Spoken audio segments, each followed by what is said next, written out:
Pourquoi vous pensez qu'une personne, depuis sa maison de Washington, serait en train de s'inquiéter sur comment vous vivez chez vous en Afrique? Comment vous avancez? Comment vous êtes en bonne santé ou pas? Pourquoi? C'est quoi son intérêt? Il n'y en a pas. Parce qu'il n'y a rien pour rien sur Terre. Alors on vit dans un monde où on nous parle du réchauffement climatique, qu'il faudrait commencer à vivre d'une certaine façon, c'est-à-dire couper beaucoup d'histoires de notre vie de chaque jour pour respecter la couche d'ozone, pour pas dégager beaucoup trop de gaz. Il y a beaucoup de travailleurs hollandais, allemands et ailleurs, et irlandais, qui ont subi beaucoup de conséquences, surtout beaucoup de fermiers d'ailleurs en Europe, qui aujourd'hui sont obligés de fermer leur boulot, de ne plus travailler comme ils en ont l'habitude, parce que leur gouvernement leur demande, leur exige de respecter certaines histoires pour pas que leur gaz, tout le bazar, détruise la couche d'ozone et qui est réchauffement climatique. On a suivi à plusieurs reprises, pour ceux qui n'ont pas fait, on a des vidéos ici qui nous expliquent clairement ce qui se passe en Europe. On dit que voilà, il faudrait réduire la production de viande, donc il faudrait que les fermiers européens arrêtent de produire de la viande. Il faudrait bouger peu à peu vers la nourriture génétiquement modifiée, c'est-à-dire la viande fabriquée en laboratoire. Parce que d'après eux, d'après un groupe de personnes, ce serait de la viande pure, de la viande propre. Okay, donc, c'est quoi l'intérêt? C'est quoi l'avantage d'après eux? Ça empêcherait les microbes, transmission des bactéries, des virus, tout ça. Je sais pas moi. Donc, il faudrait évidemment, comme nous sommes incapables de réfléchir pour nous-mêmes, nous sommes des enfants. Il faudrait qu'un groupe de personnes quelque part réfléchissent sur comment est-ce qu'on doit se nourrir et pas seulement réfléchir, mais surtout nous imposer, parce qu'on nous impose. Quand on vous dit mangez ce que vous voulez, mais on vous conseille parce qu'il y a conseiller et exiger. Conseiller, c'est-à-dire ok, on vous conseille de manger de la viande pure, c'est-à-dire la viande fabriquée en laboratoire, parce que nous pensons que c'est une viande, bien pour votre santé. Et imposer, c'est-à-dire que vous ne fabriquerez ou ne travaillerez plus dans les industries de création de viande naturelle, vous mangerez désormais de la viande modifiée en laboratoire ou des insectes. Ça, c'est imposé, n'est-ce pas? Si on vous impose, c'est-à-dire qu'on pense que vous n'êtes pas assez intelligent pour réfléchir pour vous-même. N'est-ce pas ou pas? C'est ça. On dit, tu vas manger ça parce qu'on pense que tu n'es pas assez intelligent pour réfléchir pour toi-même. Alors, qui prennent ces décisions? C'est un groupe de personnes. Ce ne sont pas des gens élus en gouvernement. Ce sont un groupe de personnes, évidemment, des gens très puissants en société, des gens qui ont généralement beaucoup d'argent, qui se mettent ensemble en réunion dans ce qu'ils appellent World Economic Forum, faisant partie de beaucoup d'organisations qui sont aujourd'hui érigées pour ces histoires, pour décider sur l'avenir.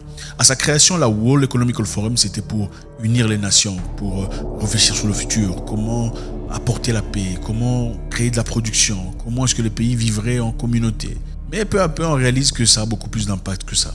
Okay, c'est plus comment il faut gérer vos santé, comment il faut vivre chaque jour, comment il faut placer des machines pour répertorier le nombre de paix de vos animaux. C'est-à-dire quand ton mouton ou ta vache pète, il y a une machine pour compter ce que ça vaut en termes de gaz. Et à la fin du mois, on va te donner le bilan de combien de paix tes animaux ont fait. Et par rapport à ça, on saura comment il faudrait t'accorder des faveurs ou pas. Comprenez? Donc on bouge peu à peu vers un monde où chaque personne aura des empreintes, c'est-à-dire son empreinte environnementale. Qu'est-ce que tu produis comme émission de gaz en tant qu'humain? Il faudrait évidemment qu'on place quelque chose sur toi pour calculer ça, non? Sinon ça serait impossible. Et avec ça, on est en train de pousser vers une mentalité de création de monnaie digitale pour cerner et sceller toute cette histoire. Alors, qui sont ces personnes qui dirigent le monde? Parce que clairement, on a l'impression que nos présidents sont personne. Parce que il y a eu une réunion à Davos, il y a quelques jours, n'est-ce pas, où il fallait aller réfléchir sur comment le monde va progresser. Cette réunion à Davos n'est pas organisée par les présidents de la République. Ce sont des réunions organisées par des individuels, c'est-à-dire des grandes entreprises qui organisent ces choses et invitent les présidents. Et quand on invite les présidents, ça veut dire que vous êtes automatiquement impliqué. Parce que le président, évidemment, dans ce cas, prendra des décisions en accord avec les réunions qu'ils ont eues là-bas, organisées par des humains que vous n'avez pas élus pour une direction qui vous sera imposée. C'est donc ça. Alors, chez World Economic Forum, on voit deux visages qui reviennent très, très, très fréquemment. Il y a Klaus Schwab, l'allemand, et Bill Gates, qui, évidemment, a pris le marché de l'agriculture africaine. On veut produire des aliments génétiquement modifiés, des plantes génétiquement modifiées, des maïs, des bananes, tout ça là, génétiquement modifié, qui finalement créera un environnement où on ne peut malheureusement plus planter des choses naturelles parce que tout est génétiquement modifié. Quand tout est génétiquement modifié, on est obligé d'importer les semences génétiquement modifiées parce que ça détruira tout ce qu'il y a de naturel. D'accord? Maintenant, c'est deux personnes. On doit bien se demander, se poser la question, comment ont-ils autant de pouvoir? Quels sont leurs objectifs finaux? Pourquoi ils sont là? Parce que quelqu'un ne travaillerait pas dans une histoire seulement pour rien. Il doit y avoir une certaine récompense. Si la récompense n'est pas financière, alors elle est comment? C'est pourquoi? Comment on est récompensé? Vous serez là assis à discuter sur les histoires de la vie, l'évolution des autres pays qui ne vous concernent pas. Comment est-ce que les femmes dans un continent qui est complètement loin de vôtre, en Afrique, doivent prendre soin de leurs estomacs et de leurs enfants et le nombre d'enfants qu'ils doivent avoir pour rien comme ça. Pour rien comme ça, tu vas quitter là où tu es, là, dans ton confort à Washington, pour aller prendre soin ou pour t'inquiéter sur ce qui se passe chez une femme au Mali, au Sénégal, en Mauritanie. C'est quoi l'intérêt? Les nombres d'enfants qu'il fera, la situation dans laquelle elle vivra, son état de santé, ça te dérange pas en fait. Pourquoi ça te concerne? Point d'interrogation. Alors, ce qui est clair ici, c'est quoi? La première chose à savoir, qui est Bill Gates? Bill Gates est une personne qu'on connaît depuis les ordinateurs, Microsoft, fondateur de Microsoft. Il a fait son argent à travers ses productions. Il a eu la monopolie pendant très longtemps dans le monde des ordinateurs. Il a été appelé en justice pour avoir à un moment donné, d'ailleurs, le monsieur Bill Gates, quand il a créé son ordinateur Microsoft, il a mis Microsoft Explorer. C'est l'élément qui te permet d'aller sur Internet. Donc tu cliques sur Microsoft Explorer, tu vas sur Internet. Maintenant, dans ces ordinateurs de Microsoft, il a fait de sorte qu'il soit presque impossible de placer un autre browser, un autre explorateur. C'est-à-dire, tu ne peux aller sur Internet qu'en cliquant sur Microsoft Explorer. Si tu mets par exemple Google Browser, ça ne fonctionne pas. Si tu mets Safari, ça ne fonctionne pas. C'était pourquoi? C'était pour casser la compétition. Chose qui est complètement illégale. C'est-à-dire, là, donc tu es obligé, si tu veux aller sur Internet, tu achètes ton ordinateur. Si tu veux aller sur Internet, tu es obligé d'utiliser son produit. Il a été emmené en justice pour ça. Il a d'ailleurs résisté, disant non, c'était son droit, il pouvait faire ça. Mais finalement, il a fallu beaucoup de temps et beaucoup d'argent pour assainir son image. Alors, il est qui ce monsieur? Il est né d'une famille riche. Ce n'est pas un monsieur comme vous et moi qui naissait des familles pauvres ou des familles simples, de difficultés, qui se cherchent finalement à travers son intelligence, devient quelqu'un. Bill Gates est né d'un père travailleur, un père est connu et craint en société, Bill Gates Senior, et d'une mère qui était très influente dans le monde politique. C'est elle d'ailleurs qui a acquis Microsoft avant que ce ne soit Microsoft. Il a passé à son fils à travers beaucoup d'histoires. Monsieur a été élevé. C'est ça la réalité. Ce n'est pas que Bill Gates a fabriqué Microsoft, c'est pas ça. Sa maman a acquis ce qu'il avait acquis, elle a passé à son fils et a appelé des personnes proéminentes en société pour le soutenir pour que le petit monte. Le papa de Bill Gates était qui? Le papa de Bill Gates est Bill Gates Senior, un homme grand de taille, qui a commencé dans les années 1900. Il était le parent du Planned Parenthood. Le Planned Parenthood, c'est quoi? C'est un programme issu d'une mentalité eugenics. Cette mentalité eugenics, c'est quoi? C'est une mentalité où on pense qu'un certain groupe racial de personnes est plus important qu'un autre groupe de personnes. C'est-à-dire, dans l'humanité, les humains ne sont pas égaux. Il y a les singes, il y a peut-être les Noirs, il y a peut-être les Thaïlandais, il y a les aborigènes, il y a vous voyez un peu progressivement les Indonésiens, il y a vous voyez un peu petit à petit on monte les Arabes, tout ça jusqu'à ce qu'on au-dessus de cette pyramide, il y a évidemment l'homme blanc avec des cheveux blancs et des yeux bleus. C'est ça l'idéologie eugénique qui a commencé depuis beaucoup plus longtemps, dans les années 1800. Dans cette idéologie, on dit que ceux qui sont au-dessus sont évidemment les créatures du Créateur. Le reste sont là pour servir. Et c'est la mentalité basée sur beaucoup d'Américains et beaucoup de personnes sur Terre. Alors le eugénique a laissé place au Planned Parenthood, qui a été promulgué par Margaret Sanger, une madame avec une mentalité extraordinairement noire. Alors, cette idéologie dit quoi? Cette idéologie dit que tout le monde n'a pas le droit d'avoir d'enfants. Les enfants ne doivent pas être donnés à n'importe qui. Donc, qu'il fallait créer un concept selon lequel, pour avoir des enfants, évidemment, il faut une autorisation. Donc, certains groupes de personnes peuvent avoir des enfants, et un autre groupe de personnes ne peuvent pas avoir des enfants. Et ceci est calculé par quoi? C'est calculé par rapport à l'intelligence, d'après elle, et ceux qui la soutiennent. Donc l'intelligence, la capacité cérébrale, la capacité de créer, la capacité créative.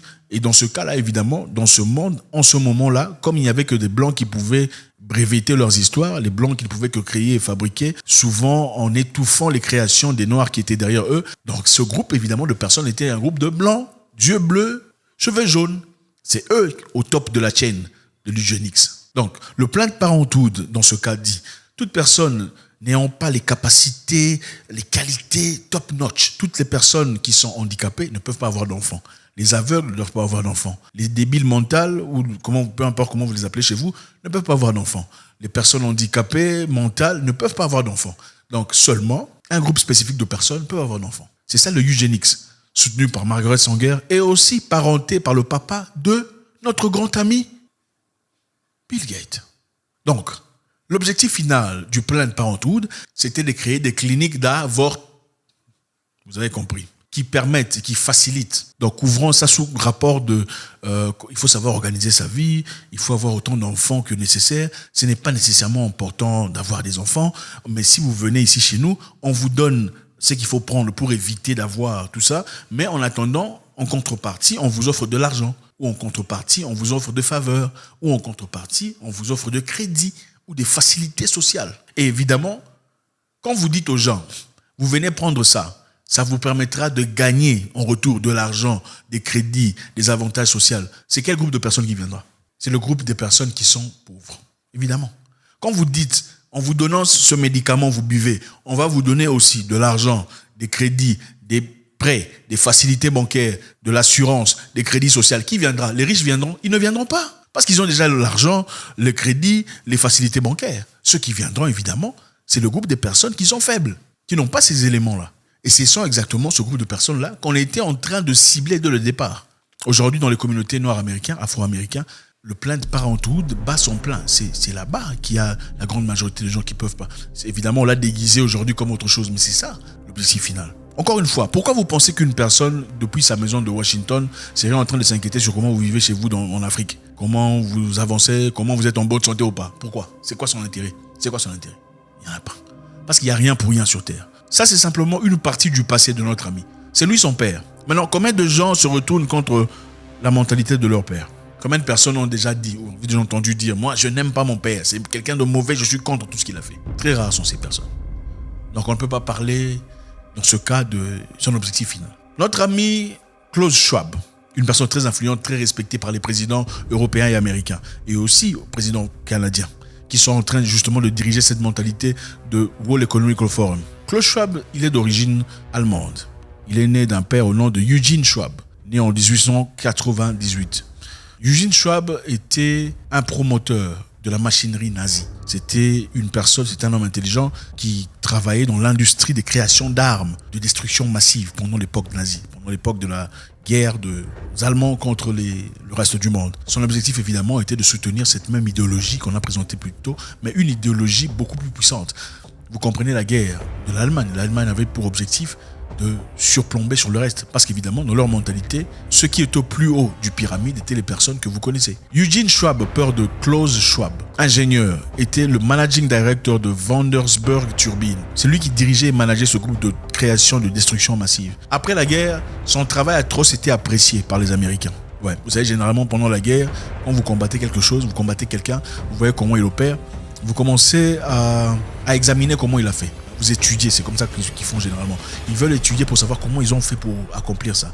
Comment ils ont fait pour créer ces bombes-là. Comment ils ont fait pour faire une telle destruction. Je vous rappelle aussi, par exemple, la Deuxième Guerre mondiale, il y avait un général japonais, un médecin, chercheur. Son travail était atroce. Il faisait des choses incroyables dans ses laboratoires. Mais après la guerre, la Deuxième Guerre mondiale, au lieu de jeter en prison, on l'a pris, on l'a demandé, donne-nous les livres de tes recherches. Comment tu as fait pour découvrir qu'est-ce qui détruit l'homme dans ses profondeurs. Je ne donnerai pas les détails parce que c'est trop compliqué pour YouTube. Donne-nous les détails et on te rendra libre. Tu ne seras pas emprisonné. Donne-nous seulement des recherches que tu as fait sur les corps de nos confrères. Mais donne-nous les recherches, les dossiers, les résultats. On te rendra libre. Et évidemment, ce qui s'est passé, au lieu que le monsieur parte en prison pour aller payer le prix de tout ce qu'il a commis comme atrocité, il a été laissé. Et aujourd'hui, on dit apparemment qu'il serait en train de vivre en Argentine. C'est un militaire qu'on appelle Shiro Ishii. Le Japanese Mengele, il a commis des atrocités incroyables. Mais on l'a laissé partir. Pourquoi? Parce qu'il a donné les dossiers des recherches qu'il a fait sur les humains. Donc c'est ça qu'on fait. Avec le papa de Klaus Schwab, c'est la même procédure qui s'est passée. On voulait l'intelligence qu'il avait acquis pendant ses productions des armes de destruction et tout le bazar. Et à partir de là, on a créé une formation très intéressante aux États-Unis qu'on a appelée Kissinger International Seminar par William Yardley Elliott. Il a été le créateur de cette histoire. Il était partisan de cette mentalité eugéniste et aussi destructrice. Donc l'objectif était de comprendre, de créer des leaders qui continueront cette mentalité mais d'une autre forme. Comme elle a été combattue pendant la guerre mondiale et aussi précédemment que ça, il fallait trouver un moyen équitable, un moyen intelligent de continuer à perpétrer leurs histoires-là sans nécessairement dire que c'est leurs histoires. Alors, quelques temps plus tard, dans ce programme exclusif, tu peux pas seulement aller t'inscrire pour dire je veux faire partie de ça. C'était un programme attaché à Harvard University. Tu ne peux pas seulement aller à Harvard, je veux faire le programme de Kissinger International. Il fallait être invité, sélectionné. Donc, on vient te chercher, frapper à ta porte. C'est eux qui choisissaient ceux qui deviendront de futurs leaders, les global leaders. Alors, avec le temps, William Yandell Elliott, qui était conseiller à 6 présidents différents des États-Unis d'Amérique, ils ont fait tout ce qu'ils pouvaient faire pour aller chercher Klaus Schwab, qui est le fils de Eugene Schwab, pour aller faire cette formation intéressante. Je vous épargne les détails.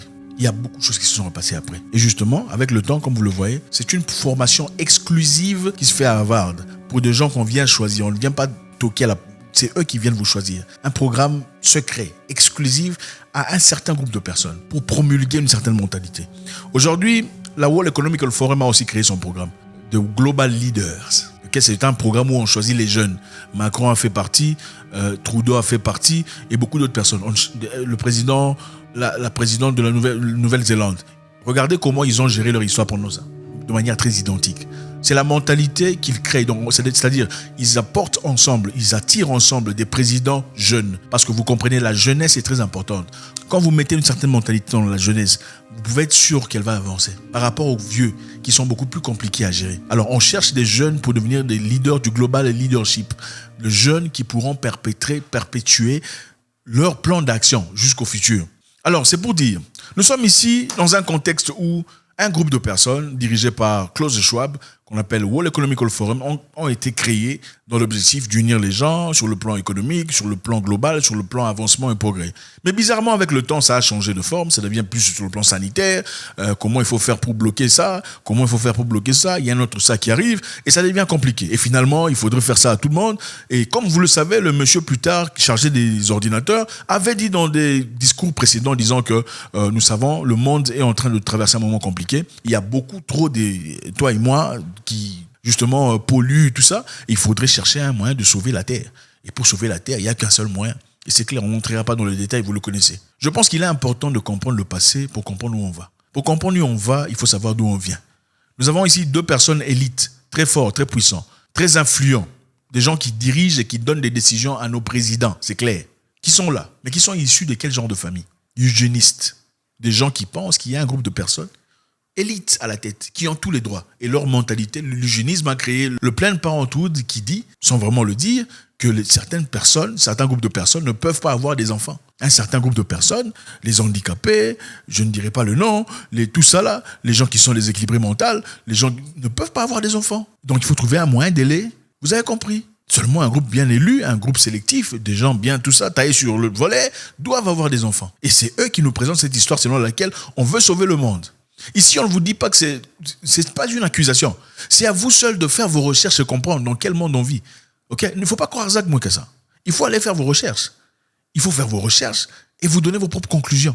Je ne sais pas s'il y a des gens qui ne sont pas issus de votre famille qui vous veulent vraiment du bien, pour rien comme ça. Pour rien, se couper en 4 morceaux, 7 morceaux, quitter un continent pour un autre dans l'objectif de t'aider, toi, à faire tes plantations, t'aider, toi, à faire tout ça là, pour que tu sois en bonne machin.